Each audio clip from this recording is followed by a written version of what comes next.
আসসালামু আলাইকুম সবাইকে।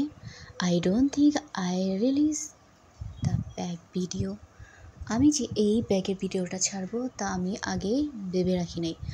তো আমার মনে হলো যে ব্যাগের ফাইনাল লুকটা যেহেতু ভালো আসছে, তো আমি টিউটোরিয়ালটা কেনই বা শেয়ার করব না।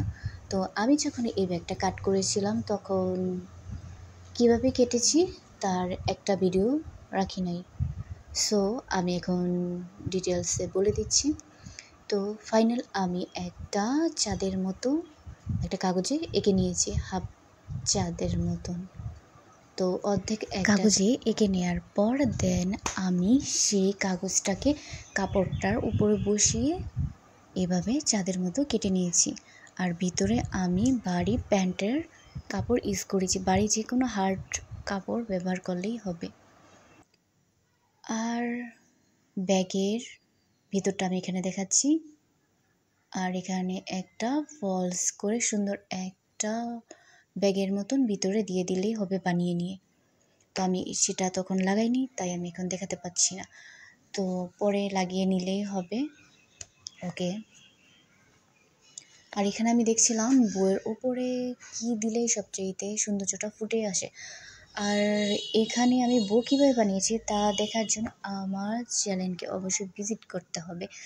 তাহলে আমি কীভাবে বই বানাই বা বই কীভাবে বানাতে হয় তা আমি কিন্তু অন্য ভিডিওতেও শেয়ার করেছি। তো ফাইনাল এভাবে কোনটা লাগালে বেস্ট হয় দুইটা বইয়ের উপরে। দেন ফাইনাল আমার কাছে ছোট ছোট কিছু মিরর ছিল, আমি ওখান থেকে একটা মিরর সেট করে দিয়েছি। তো আমি বইগুলো আর এই হ্যান্ডেলটা লাগিয়ে নিয়েছি। এই তো আমার মিররটা। আমার কাছে অনেকগুলো ছিল, ভেবেছিলাম যে আমি অনেকগুলো লাগাবো, বাট মনে হলো যে না থাক, সিম্পলের মধ্যেই বেস্ট। তো এই একটা মিরর আমি এখানে সুতো দিয়ে সেট করে নিয়েছি। আঠা দিয়ে লাগাতে পারতাম, বাট আমি যদি এখানে ব্লু ইউজ করতাম তখন উঠে যাওয়ার সম্ভাবনা বেশি ছিল, তাই আমি এটাকে অধিকভুক্ত করার জন্য এখানে আমি সুতোটাকে ইউজ করেছি। এই তো আমার ব্যাগের ফাইনাল লুক। তো ব্যাগটা কেমন হয়েছে?